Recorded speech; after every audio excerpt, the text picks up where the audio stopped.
SP crime news nation. राज्यात सध्या महानगरपालिकांच्या निवडणुकीची रणधुमाळी सुरू आहे. असे असताना आता ग्रामीण भागातील सत्ता संघर्षालाही सुरुवात होण्याचे संकेत मिळाले आहेत. महापालिका निवडणुकांचा निकाल लागताच जिल्हा परिषद आणि पंचायत समितीच्या निवडणुकांचा कार्यक्रम जाहीर होण्याची शक्यता आहे.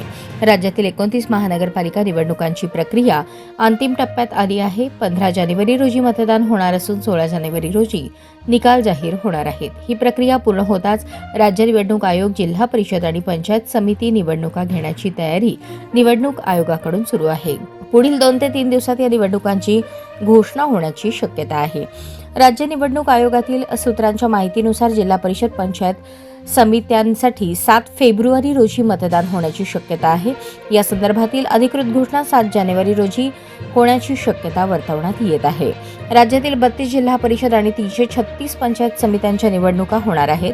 मात्र आरक्षणाच्या मर्यादेमुळे सर्वच संस्थांमध्ये निवडणूक होणार नाही. सूत्रांच्या मते 17 जिल्हा परिषद आणि 88 पंचायत समित्या या 50% अधिक आरक्षण मर्यादा ओलांडत असल्याने त्या निवडणुकीतून वगळल्या जाऊ शकतात. स्थानिक स्वराज्य संस्थांच्या निवडणुकांना आरक्षणाचा मोठा अडथळा निर्माण झाला आहे. आरक्षणाची मर्यादा ओलांडणाऱ्या संस्थांमुळे निवडणूक वेळापत्रक जाहीर होण्यास विलंब झाला. त्यामुळे केवळ आरक्षणाच्या निकषांमध्ये बसणाऱ्या जिल्हा परिषद आणि पंचायत समित्यांमध्येच निवडणुका घेण्याची तयारी निवडणूक आयोगाकडून केली जात आहे. सर्वोच्च न्यायालयाने राज्यातील स्थानिक स्वराज्य संस्थांच्या निवडणुका 31 जानेवारी 2026 पर्यंत पूर्ण करण्याचे आदेश दिले. मात्र आरक्षणाच्या गुंतागुंतीमुळे जिल्हा परिषद आणि पंचायत समिती निवडणुकांवर परिणाम झाला. तरीही आता हा पेच काही अंशी सुटल्याने निवडणुका लवकर जाहीर होतील असा अंदाज व्यक्त केला जात आहे.